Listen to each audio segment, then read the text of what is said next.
So hey guys, what's up? Welcome back to another interesting video of Stress Free Studies. Class 11 এর first semester already তিনটে প্রোজের videos upload করা হয়ে গেছে, one shot videos. এর আগে তো ডিটেইলড ভিডিওস তো রয়েছে। ইনফ্যাক্ট আমার হাইব্রিড ক্লাসের সমস্ত রেকর্ডিংও তোমাদের জন্য ইউটিউবে ফ্রি অফ কস্ট অ্যাভেলেবল করে দিয়েছি। তো সেই ভিডিওগুলো যদি তোমরা এখনো পর্যন্ত না দেখে থাকো তো এখনই গিয়ে আগে সেই ভিডিওগুলো চেক আউট করে নিতে পারো। আর এই ভিডিওগুলো তো রয়েছেই। তো চলো আর বেশি দেরি না করে ক্লাসটা স্টার্ট করা যাক। আমি একটু তাড়াতাড়ি তোমাদের সাথে এই ক্লাসগুলো পড়াবো। যদি কারোর একটু প্রবলেম হয় তোমরা একটু স্পিডটা কমিয়ে দেখতে পারো, ইউটিউবে অপশনস অ্যাভেলেবল রয়েছে। তাও যদি প্রবলেম হয় ভিডিওটা আবার একবার দেখতে পারো, ফ্রি অফ কস্ট ইউটিউবে অ্যাভেলেবল রয়েছে। ভিডিওটা তাড়াতাড়ি বলার উদ্দেশ্য একটাই, যাতে ভিডিওটা লেন্থ ছোট হয় এবং তোমাদের সুবিধা হয় রিভিশনের ক্ষেত্রে। ওকে, চলো ফার্স্ট অফ অল আমরা composed upon Westminster bridge discuss করব। তো কম্পোজড অপন ওয়েস্টমিনস্টার ব্রিজের ফার্স্ট কোয়েশ্চেন একটা জিনিস মাথায় রাখবে, কোথায় পাবলিশ হয়েছিল? 1807 সালে in 2 volumes, collection poems in 2 ভলিউমসে এটা পাবলিশ হয়েছিল। কত সালে? 1807 সালে। নেক্সট কে লিখেছিল? উইলিয়াম ওয়ার্ডসওয়ার্থ লিখেছিল। কোন সময়ের কথা বলা হয়েছে? আর্লি মর্নিং এর কথা বলা হয়েছে। কোন ডেটে কবিতাটা লেখা হয়েছিল? একটা জিনিস মাথায় রাখবে, composed upon Westminster bridge. Composed মানে হচ্ছে লেখা, তো কোন তারিখে লেখা হয়েছে? 3rd September 1802। ওকে, আর আরেকটা জিনিস হচ্ছে কবে ওই সিনারিটা ওয়ার্ডসওয়ার্থ দেখেছিলেন, তো সেটা আলাদা ডেট আছে, সেটাও আমরা এই ওয়ান শটে মেনশন করব। ঠিক আছে, আচ্ছা কোন ল্যান্ডমার্কের কথা বলা হয়েছে? ওয়েস্টমিনস্টার ব্রিজের কথা বলা হয়েছে। কোন সিটির কথা বলা হয়েছে? লন্ডনের কথা বলা হয়েছে। এই ভিউটা দেখার পর পোয়েটের মনে কিরকম ফিলিং এসেছিল? অ অ্যান্ড অ্যাডমিরেশন, অবাক হয়েছিলেন এবং সেই জায়গাটা ওনার খুব ভালো লেগেছিল। ঠিক আছে, how is the city described in the poem? সিটিটা কিরকম ভাবে ডিসক্রাইব করা হয়েছে? না সিটিটা যেন একটা পোশাক পরে রয়েছে। কিসের পোশাক পরে রয়েছে? দ্য বিউটি অফ মর্নিং এর পোশাক যেন সিটিটা পরে রয়েছে। I hope. চলো নেক্সট দেখি। আচ্ছা, which river is mentioned in composed upon Westminster Bridge? কোন রিভারের কথা বলা হচ্ছে? The river Thames. উচ্চারণটা থেমস নয়, উচ্চারণটা টেমস। আচ্ছা, এটা কি ধরনের একটা কবিতা? This is a sonnet. Sonnet কি আমরা জানি একটা 14 লাইন্স পোয়েম থাকে, যেটা সনেট বলা হয়। আচ্ছা, এই ফ্রেজটা a sight so touching in its majesty কি বলতে চাইছে? না, the view of London in the morning, লন্ডনের দৃশ্যটা সকালবেলায়, লন্ডনের দৃশ্যটা এখানে বোঝানো হয়েছে। How does the speaker describe the houses of the London in the morning? Houses গুলো কিরকম রয়েছে? Silent and bare. What phrase does Wordsworth use to describe the air in the poem? আচ্ছা, এয়ারটা কি কিরকম বলা হয়েছে? না এয়ারটা ব্রাইট এবং গ্লিটারিং। ঠিক আছে, ইন দ্য স্মোকলেস এয়ার। ঠিক আছে, আচ্ছা এয়ারটা স্মোকলেস রয়েছে এবং চারিদিকটা কিরকম রয়েছে? ব্রাইট এবং গ্লিটারিং রয়েছে। How does the poem depict the city in comparison to nature? The city is as beautiful as a natural landscape. What does the phrase the houses seem asleep কি বলতে চাইছে? The calm and quiet city in the morning. ঠিক আছে, what is the tone of composed upon Westminster Bridge? টোনটা কিরকম? Tranquil এবং reverent. Next চলো, which poetic device is predominantly used to create vivid imagery of the poem? এখানে কোন করা হয়েছে? মেইনলি কবিতাটার জন্য মেইনলি পার্সোনিফিকেশন ইউজ করা হয়েছে। তোমরা যদি পার্সোনিফিকেশন না জানো তো উপরে লিঙ্ক আসছে আই বাটনে, পার্সোনিফিকেশন অ্যাকচুয়ালি গোটা সমস্ত ফিগার অফ স্পিচ বোঝানো আছে। তো সেই ভিডিওর লিঙ্ক উপরে আই বাটনে দেওয়া রয়েছে, তোমরা সেই ভিডিওটা চেক আউট করে নাও, তাহলে আশা করি প্রবলেম তোমাদের সলভ হয়ে যাবে। ওকে, চলো নেক্সট দেখো। তাহলে এটা পার্সোনিফিকেশন হলো। What does the phrase the city now doth like a garment wear the beauty of the morning কি সিম্বলাইজ করছে? না সিটিটার পিসফুলনেস সিম্বলাইজ করছে। আচ্ছা বলো তো, একটা কোয়েশ্চেন আমি করি, এই ডথ কথাটা যে ইউজ করা হয়েছে, এটা ডথটা কোন ধরনের কথা ইউজ করা হয়েছে? উচ্চারণটা হবে, কথাটা হবে আর্কেইক কথা ইউজ করা হয়েছে। ঠিক আছে, ডি আর্কেইক, দাও আর্কেইক। ঠিক আছে, আচ্ছা how does Wordsworth describe the river in the poem? রিভারটা কিরকম বলা হয়েছে? River glideth in at his own sweet will. আচ্ছা, রাইম স্কিম কিরকম? ABBA ABBA CD CD CD, ABBA ABBA CD CD CD. ঠিক আছে, what does the poet mean by the very houses seem asleep? ওই ঘরগুলো চুপচাপ শান্তভাবে শুয়ে আছে বলতে কি বোঝাতে চেয়েছেন? the city appears calm and still, সিটিটা কেমন রয়েছে? শহরটা কেমন? নিস্তব্ধ এবং চুপচাপ এবং শান্ত রয়েছে। ঠিক আছে, What does the poet compare the city's beauty to the poem? গার্মেন্টের সঙ্গে কম্পেয়ার করা হয়েছে, সিটিটাকে, লন্ডন শহরটা যেন এই সকালটাকে একটা পোশাকের মতো পরে নিয়েছে, ঠিক আছে। How does Wordsworth emphasize the beauty of the scene in the poem? কিরকম ভাবে এমফাসাইজ করেছে? ম্যাজেস্টি, ঠিক আছে, ম্যাজেস্টি কথাটা ইউজ করা আছে। আমি একটু তাড়াতাড়ি বলছি, কারণ এই ভিডিওটার মধ্যে 3টে পোয়েম কভার করব। আচ্ছা, নেক্সট কি বলছে দেখো, which element of the city is described as glideth at his own sweet will? glideth বলতে কাকে বলা হয়েছে একটু আগে দেখলাম, দ্য রিভার টেমস। আর রিভার টেমস কে হি বলা হয়েছে, কেন বলা হয়েছে সেটা একটা শর্ট ভিডিও দেওয়া আছে, সেই ভিডিও লিঙ্কও আমি ডেসক্রিপশন বক্সে দিয়ে দেবো, ঠিক আছে। আচ্ছা, how does the poem reflect the romantic ideals by celebrating beauty of nature and the city in harmony? আচ্ছা, রোম্যান্টিক পোয়েম কাকে বলে? রোম্যান্টিক মানে প্রেম ভালোবাসার কবিতা? মোটেও নয়, কিন্তু রোম্যান্টিক পোয়েম মানে মোটেও প্রেম ভালোবাসার কবিতা নয়। রোম্যান্টিক পোয়েটস কাদেরকে বলা হয়? যে সমস্ত কবি প্রকৃতিকে ভালোবেসে, প্রকৃতির প্রতি ভালোবাসা জানিয়ে কবিতা লেখেন, তাদেরকে বলা হয় রোম্যান্টিক পোয়েটস। আই হোপ মনে থাকবে। কবিতাটার কোন মিটার ইউজ করা হয়েছে? না আয়াম্বিক পেন্টামিটার ইউজ করা হয়েছে। এটা জাস্ট তোমার মাথায় রেখো, যেটা বোঝাতে গেলে আয়াম্বিক, ট্রোকেইক, ফিরিক অনেক কিছু বোঝাতে হবে। তো তোমাদের সিলেবাসে ওইগুলো নেই, প্রোসোডি তোমাদের সিলেবাসে নেই, তো এটা আয়াম্বিক পেন্টামিটার জাস্ট সেটা মাথার মধ্যে রেখে দিও। রাইম স্কিম কি আর মিটার কি সেটা মাথার মধ্যে রেখে দিও। what phrase indicates the absence of pollution in the poem? Pollution নেই কি করে, কোন ফ্রেজ থেকে জানছি না, স্মোকলেস এয়ার, এয়ারটা কেমন স্মোকলেস। আচ্ছা, which which word best describes the mood of the poem? Serene কথাটা আমরা বলতে পারি ভালো হবে, এই কবিতাটা মুডকে ডেসক্রাইব করছে, ঠিক আছে। What is the main theme of Composed upon Westminster Bridge? Beauty of the city at dawn. ভোরবেলায় লন্ডন শহরটা কতটা সুন্দর লাগছে সেটা ডেসক্রাইব করা আছে এখানে। আচ্ছা, which literary device is used in Never Did Sun More Beautifully Steep? Hyperbole বলা আছে। এটা কোন figure of speech? Hyperbole. Hyperbole কাকে বলে? যে কোনো কথাকে বাড়িয়ে চাড়িয়ে বলা, ঠিক আছে। হাইপারবোলও বোঝানো আছে, সেই ফিগার অফ স্পিচের ভিডিও তোমরা পেয়ে যাবে। ছোট করে তবু বলে দিই, লাইক কেউ যদি বলে আমি তোমার চোখের আমি তোমার চোখে ডুবে যেতে চাই, হারিয়ে যেতে চাই, ভাই কারোর চোখে হারিয়ে যাওয়া যায় না, কারোর চোখে ডুবে যাওয়া যায় না, ঠিক আছে। তুমি সেই মেয়েটার চোখে আঙুল যদি ঢোকানো হয় মেয়েটা অন্ধ হয়ে যাবে। তো কারোর চোখে লাফানো যায় না, কারোর চোখে হারিয়ে যাওয়া যায় না, কারোর চোখে ডুবে যাওয়া যায় না, সেটা হচ্ছে হাইপারবোল। ঠিক এখানেও সূর্য কোনোদিন এত সুন্দরভাবে আলো দেয়নি, বা এত সুন্দরভাবে তির্যকভাবে আলো দেয়নি, ফালতু কথা আপনি আজকে প্রথমবার দেখেছেন, সেটা হচ্ছে মেন কথা। এটা হচ্ছে হাইপারবোল, ফিগার অফ স্পিচ, ঠিক আছে। আচ্ছা, what aspect of the city is emphasized by the word silent? Peacefulness of the morning. Next দেখো, how does the poet view London in Composed upon Westminster Bridge? লন্ডনকে কেমন ভাবে দেখছেন? না magnificent এবং tranquil city হিসাবে দেখছেন। আচ্ছা, which words convey the idea of stillness in the poem? stillness মানে স্থিরতা কোন শব্দ দিয়ে বোঝানো হচ্ছে? সাইলেন্ট এবং বের, সব এই দুটো শব্দ দিয়ে কি বলবো স্টিলনেসটা বোঝানো হচ্ছে। Next, how does Wordsworth's poem reflect his love for nature? প্রকৃতির প্রতি ভালোবাসা কিভাবে ওয়ার্ডসওয়ার্থ দেখাচ্ছেন? By finding beauty in the natural aspects of the city. প্রকৃতির শহরটার প্রকৃতির বিভিন্ন অ্যাসপেক্টের মধ্যে উনি সৌন্দর্য খুঁজে পাচ্ছেন, যেহেতু ওয়ার্ডসওয়ার্থ একজন রোম্যান্টিক পোয়েট ছিলেন, ঠিক আছে, মাথায় রাখবো। এবং ওয়ার্ডসওয়ার্থ এবং কোলরিজের হাত ধরেই কিন্তু রোম্যান্টিক এজের সূচনা হয়, এটাও কিন্তু খেয়াল রেখো। কম্পোজড আপন ওয়েস্টমিনস্টার ব্রিজে ইন্ট্রোডাকশন ক্লাসে বলে দিয়েছিলাম, লিঙ্ক আবার বলছি দিয়ে দিচ্ছি, ঠিক আছে। আই বাটনে লিঙ্ক আসছে, তোমরা চেক করে নিও। নেক্সট দেখো, what is the significance of the word dull in the poem? Dull বলতে কি বোঝানো হয়েছে? It refers to someone who would not appreciate the scene বা the scenic beauty। তো যে লোকটা এই সৌন্দর্যটাকে অ্যাপ্রিসিয়েট করবে না, যেটা প্রেজ করবে না, he would be dull of soul, মনে রাখবে। আচ্ছা, কতগুলো লাইন আছে আগে বললাম, 14টা লাইন আছে। What is the effect of the phrase mighty heart? Mighty heart বলতে কি বোঝানো হচ্ছে?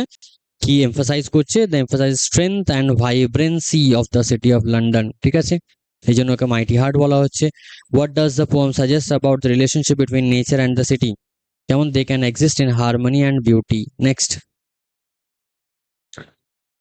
How does Wordsworth personify river in the poem? রিভারকে কিভাবে পার্সনিফাই করছে, পার্সনিফিকেশন কিভাবে ইউজ হয়েছে? দ্য রিভার, ওই যে বলেছিলাম, the glideth at is own sweet will, তো কি হবে?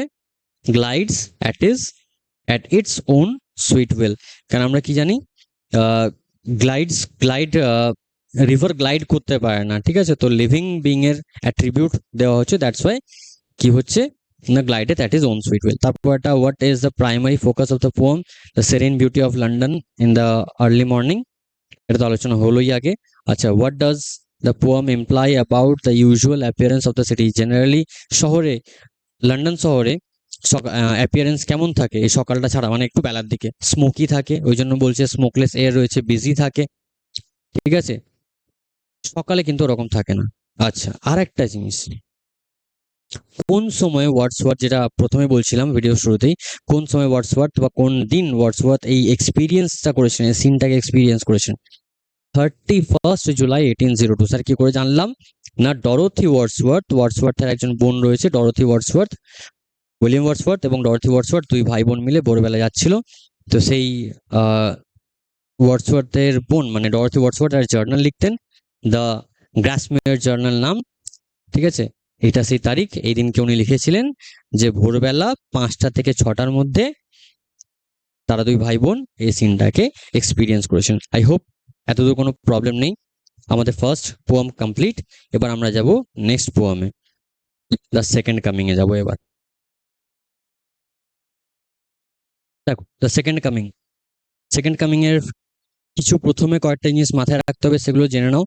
পাবলিকেশন কবে হয়েছিল? ফার্স্ট পাবলিকেশন হয়েছিল 1920 সালে, দ্য ডায়াল নামে এক ম্যাগাজিনে পাবলিশ হয়েছিল। তার পরের বছর অর্থাৎ 1921 সালে কোথায়? Michael Robartes and the dancer. তাহলে ফার্স্ট পাবলিকেশন হয়ে গেল এটা, সেকেন্ড পাবলিকেশন হয়ে গেল এটা, ঠিক আছে? খেয়াল রাখবে, ফার্স্ট পাবলিকেশন 1920, সেকেন্ড পাবলিকেশন হচ্ছে 1921। কে লিখেছিল? ডব্লিউ.বি. ইয়েটস লিখেছিল। কোন সালে লেখা হয়েছিল? পাবলিশ নয়, লেখা হয়েছিল 1919 সালে। ব্যাকগ্রাউন্ড কি? মেজর হিস্টোরিক্যাল ব্যাকগ্রাউন্ড হচ্ছে ওয়ার্ল্ড ওয়ার 1 বা ফার্স্ট ওয়ার্ল্ড ওয়ার। তারপর হচ্ছে দ্য ফ্রেজ, কোন ফ্রেজে ওপেন হচ্ছে না, turning in the widening gyre, first line এভাবে স্টার্ট হচ্ছে। আচ্ছা, ওয়াইডেনিং জায়ার বলতে কি বোঝাতে চেয়েছে? ক্যাওস এবং অর্ডারের ব্রেকডাউন, কেউ নিয়ম মানছে না, সমস্ত পৃথিবী নিয়মহীনতায় ভুগছে। তারপর একটা সেকেন্ড কামিং এর টোন কি? Ominous and ফরবোর্ডিং।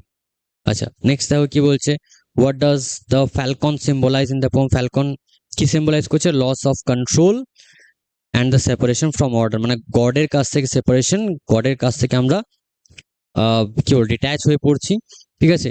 Loss of control, চারিদিকে কেউ কন্ট্রোলড নেই, সবাই যে যার মতো মানুষ এগোচ্ছে, এবং ওই জন্য নিয়মহীনতা। আজও দেখো পৃথিবী জাস্ট কলুষিত হয়ে গেছে, আরজি করার মতো এত বড় ঘটনা ঘটে যাচ্ছে, এগুলো কি হচ্ছে? ফ্যালকন, আমরা নিয়ম মানছি না, আমরা গডের তৈরি রুলস মানছি না, আমরা মানুষকে মানুষ বলে মনে করছি না, তাই না? দেখো সেকেন্ড কামিং কবিতাটা এখানে জাস্ট মিলে যাচ্ছে, ঠিক আছে? মন থেকে আমরা চাই আমাদের তিলোত্তমা বিচার পাক, আরজি করার জন্য সত্যি আমাদের সবার বিচার চাই। চলো নেক্সট কোশ্চেনে যাই। What famous phrase from the poem describes the breakdown of society? Things fall apart and the center cannot hold.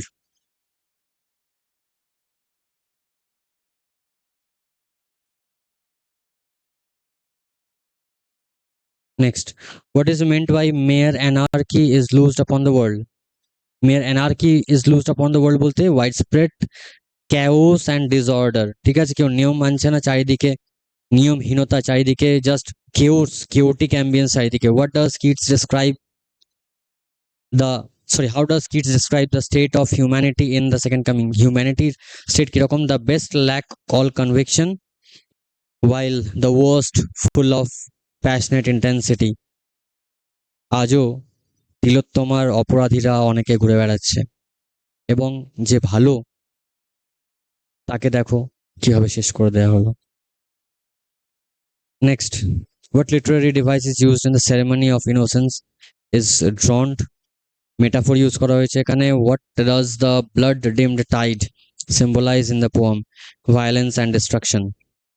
In second coming, what does Yeats suggest is coming to replace the old order, a new terrifying era symbolized by a monstrous figure. Second coming, এই যে second coming কি বোঝাচ্ছে, ঠিক আছে, কিভাবে replace করবে, old অর্ডারটাকে কিভাবে replace করবে, না একটা এরা স্টার্ট হবে, একটা যুগ, ভয়ঙ্কর যুগ, ঠিক আছে, কিরকম, সে মনস্টার আসবে, সবাইকে গ্রাস করে নেবে। What image does Yeats use to describe the new age in the second coming? A rough beast slouching towards Bethlehem. Next দেখো, what does the rough beast in the poem symbolize? এই rough beast কি symbolize করছে? Emergence of a new destructive force. একটা emergency রয়েছে, নতুনের কিছু একটা প্রয়োজন আছে, যে একটা ডিস্ট্রাকটিভ ফোর্স দরকার সিরিয়াসলি, এই সমস্ত কিছু নেগেটিভিটি গুলোকে শেষ করার জন্য, আদারওয়াইজ পসিবল নয়। What is the setting of the poem's climax? আর ইন দ্য ডেজার্ট, সেটিংটা কোথায় রয়েছে? আর ডেজার্টে রয়েছে where the rough beast appears. How is the rough beast described in the poem? এই rough beastটা কেমন, এটা স্টার মার্ক করে রাখবে, ঠিক আছে। এটা কিরকম, না shape with lion body and the head of a man, মানে স্ফিংস লাইক, ঠিক আছে, স্ফিংস লাইক একটা ফিগার, বডিটা থাকবে লায়নের, মাথা থাকবে মানুষের। What biblical event does the title second coming refer to? The anticipated return of Christ. আবার যিশু আসবে, কিন্তু এবার সেই রূপ হবে ভয়ঙ্কর। How does the poem's tone shift when the rough beast is introduced from despair to a sense of impending doom? হতাশা থেকে অন্ধকারাচ্ছন্ন, ঠিক আছে। আচ্ছা, what does the phrase slouches towards Bethlehem suggest? Slouches towards Bethlehem কি বোঝাতে চাইছে? একটা slow progression, একটা ফোর্স আসছে, যে স্লোলি আসছে, যাকে ইনএভিটেবল, যাকে এড়িয়ে যাওয়া যাবে না, ওর আশাকে আমাদের অ্যাকসেপ্ট করতেই হবে, কিছু করার নেই, we have nothing to do. তারপর what is the poem's perspective on history? Cyclical, with the end on one era leading to the beginning of another. যে জায়ারটার কথা বলেছিলাম, জায়ারটা স্টার্ট হবে, ঠিক আছে, ছোট থেকে জায়ারটা বড় হতে হতে যাবে, ছোট থেকে একটা জায়ার স্টার্ট হবে, সেই জায়ারটা ধীরে ধীরে বড় হবে, দিয়ে বড় হয়ে যখনই শেষ হয়ে যাবে, সেখান থেকে আবার ছোট হয়ে হয়ে আবার বড় হবে, ঠিক আছে। তো বড় হবে একটা স্পাইরাল, ঠিক আছে, একটা যুগ স্টার্ট হলো, সেই যুগটা স্টার্ট হওয়ার পর জাস্ট আবার সেখান থেকে কোল্যাপস করে আবার সেখান থেকে নতুন যুগের সূচনা, ঠিক আছে। আচ্ছা, নেক্সট দেখো কি বলছে। What does Yeats imply about the future of in second coming? ফিউচারটা কেমন হবে? It will be dark and chaotic. Next চলো, how does the poem the second coming reflect Yeats's view of modernity? ইয়েটসের মডার্নিটির view, ইয়েটস জানি আমরা একজন modernist poet ছিলেন, তো কি বলছে? It portrays it as a time of disintegration and uncertainty. কোন ছন্দে লেখা রয়েছে? ফ্রি ভার্সে লেখা রয়েছে, আগেরটা আমরা ছন্দ পেয়েছিলাম, এখানে কোনো ছন্দ নেই। What does the falcon's inability to hear the falconer represent? এই ফ্যালকন, যে ফ্যালকনারের কথা শুনতে পাচ্ছে না, এটা কি সিম্বলাইজ করছে? The breakdown of traditional structures and control breakdown হচ্ছে। What literary movement is Yeats associated with? Yeats কোন ধরনের লিটারারি মুভমেন্টের সঙ্গে অ্যাসোসিয়েটেড? মডার্নিজম, ঠিক আছে। What is the significance of Bethlehem in the poem? বেথলেহেমের সিগনিফিকেন্স কি? সিগনিফিকেন্স হচ্ছে বেথলেহেমের, it is the birthplace of Christ. মাথায় রাখবে, এটা কি না ক্রাইস্টের বার্থ প্লেস, ঠিক আছে। নেক্সট কি হচ্ছে দেখো, what does Yeats use to describe world's current state in the poem? বর্তমান পরিস্থিতি বলতে কি বোঝাতে চেয়েছেন? অ্যানার্কি রয়েছে, অরাজকতা, অ্যান্ড ড্রাউনিং অফ ইনোসেন্স, ইনোসেন্টের দমন চলছে, চারিদিকে যারা নিষ্পাপ রয়েছে তাদেরকে উপর অত্যাচার হচ্ছে, চারিদিকে তাকালে তুমি স্পষ্ট প্রমাণ পেয়ে যাবে। নেক্সট কি বলছে দেখো, how does the second coming reflects ইয়েটসের ইন্টারেস্ট ইন মিস্টিসিজম? কিভাবে মিস্টিসিজমের প্রতি ইয়েটসের ইন্টারেস্ট আমরা দেখতে পাচ্ছি? The imagery of cycles and the prophetic tone, ঠিক আছে। ওই জন্য মিস্টিসিজমের ওপর ওয়ার্ডসওয়ার্থের ইয়েটসের একটা গভীর মনোযোগ ছিল, সেটা এখান থেকে আমরা জানতে পারছি। নেক্সট কি বলছে দেখো, what is the second coming that the poem refers to? Second coming কবিতার নাম নয়, অ্যাকচুয়ালি সেকেন্ড কামিং বা দ্বিতীয় আগমন বলতে কোনটাকে বোঝানো হচ্ছে না, the arrival of new destructive force, not the return of Christ. Actually ক্রাইস্টের রিটার্ন বলতে ক্রাইস্টের সেই নম্র, সেই ফরগিভিং ক্রাইস্ট নয়, এটা হবে ফরবিডিং। অ্যাকচুয়ালি এই ক্রাইস্টের এই অবতারটা মোটেও মাইল্ড নয়, এটা হবে ডিস্ট্রাকটিভ ফোর্স হবে এটা। নেক্সট কি বলছে দেখো, how does the poem describe the human condition during the second coming as one of despair and helplessness? কিভাবে দেখানো হচ্ছে সেকেন্ড কামিং আসার পর কি হবে? হেল্পলেসনেস থাকবে, হতাশা থাকবে, মানুষ কিছু করতে পারবে না, জাস্ট চারিদিকে ধ্বংস ফেস করতে পারে, কিছুই নয়। আচ্ছা, what is the rough beast's destination? Destination কোন দিকে যাচ্ছে? বেথলেহেমে যাচ্ছে। কেন? To be born.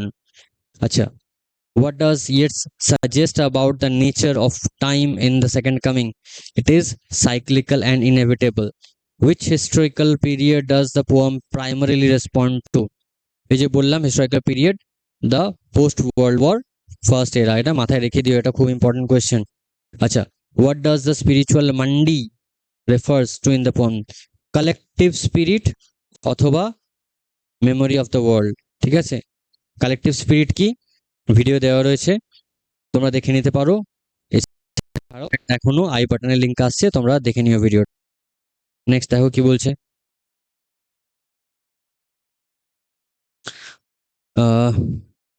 what does Yeats view the past? How does Yeats view the past in the second coming?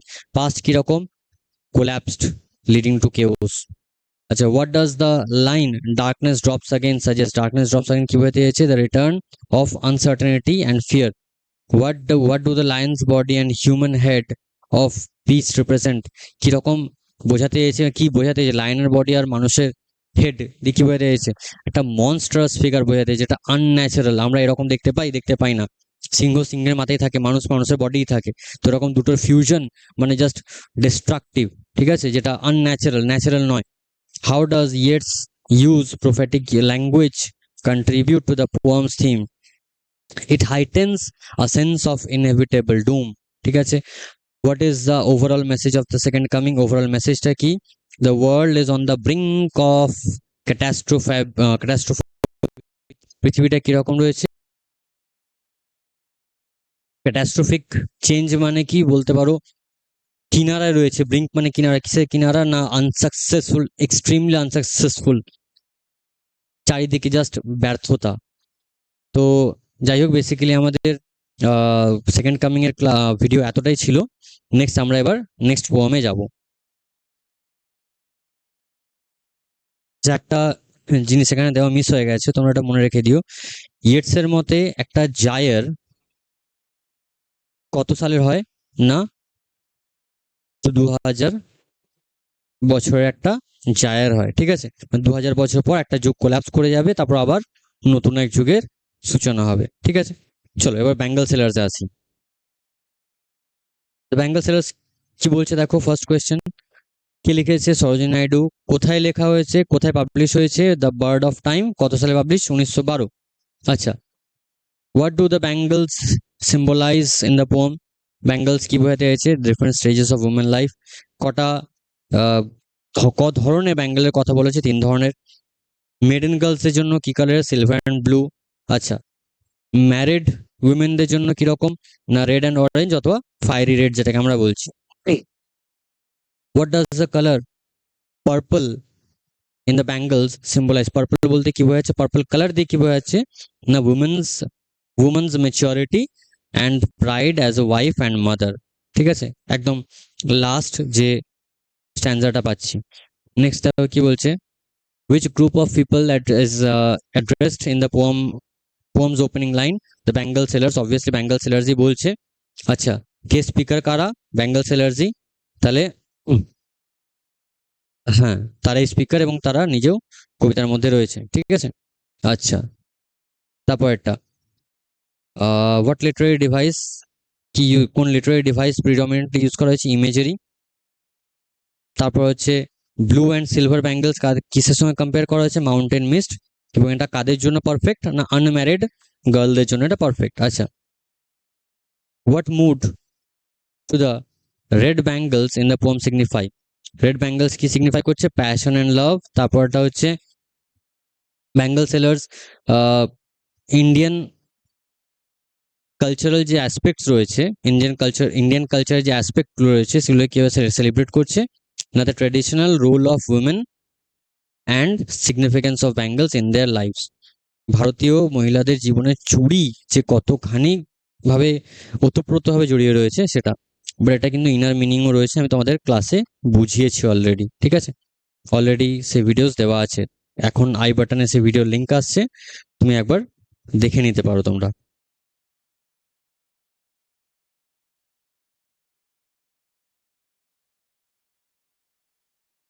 চলো নেক্সট, রাইম স্কিম কি?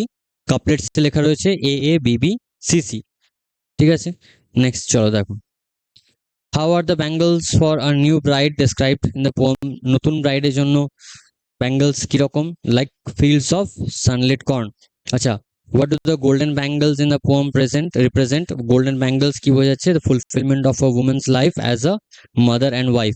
আচ্ছা, in the poem what does the phrase rich laughter refer to? Rich laughter বলতে কি? The joy and pride of a mature woman. What stage of life do the purple and gold bangles represent? Purple and gold bangles কি বোঝাচ্ছে? Purple and gold bangles represents motherhood. আচ্ছা, how does Sarojini Naidu portray the bangle sellers in the poem? Bangle sellers কিরকম দেখাচ্ছে? The proud and dignified. What is the primary theme of the poem? The bangle sellers celebration of womanhood or Indian traditions. What does the phrase cradle song? Cradle song বলতে কি? cradle song বলতে লালাবিজ, মানে যেগুলোকে আমরা বলি না মায়েরা ছোটবেলায় ঘুম পাড়াতো, লোরি গানা বা ঘুম পাড়ানি গান। নেক্সট দেখো কি বলছে, what does the phrase holy fire symbolize? holy fire বলতে sacredness of marriage, মানে বিয়ের জন্য যে আগুন যে মাঝখানে লাগানো হয়, টার্মটা কি জাস্ট আমার ঠিক পারফেক্টলি জানা নেই, ওই জন্য বলতে পারছি না, বাট বিয়েতে 7 পাকে যে বাঁধা পড়ে সেটা একটা আগুনকে সাক্ষী রেখে যে ওই 7টা পাক নেওয়া হয়, তো সে মাঝখানে আগুনটাকে হোলি ফায়ার বলা হচ্ছে। The poem Bangle Sellers reflects the cultural aspect of India. ঠিক আছে, which cultural aspect? The importance of bangles in women's life. আচ্ছা, মিডল এজের women's এর জন্য purple and gold, youthful aspirations এর জন্য সিলভার অ্যান্ড ব্লু। তারপর what role do bangles play in women's life according to the poem? They mark different stages of women's life. Colour দিয়ে কি হচ্ছে, বিভিন্ন ধরনের ব্যাঙ্গেল অ্যাকচুয়ালি মেয়েদের বিভিন্ন এজকে ডিফাইন করছে। ঠিক আছে, আচ্ছা, which colors are associated with the poem with the beginning of a woman's marital journey? বিয়ের শুরুতে কি colour? Red and orange. Next, just এই কটা কোয়েশ্চেন লাস্ট। দেখো কি বলছে, what kind of imagery is used to describe the purple and gold bangles? Purple and gold bangles কি বোঝানো হচ্ছে? imagery of nature and royalty. আচ্ছা, নেক্সট কি বলছে, what does the poet symbolize with the phrase delicate bright rainbow tinted circles of light? ঠিক আছে, actually এটা ভুল টাইপ করা হয়ে গেছে, এটা হবে ব্যাঙ্গলস, এটা ব্যাঙ্গলস হবে। আচ্ছা, কি ধরনের কবিতা? It is a lyric poem.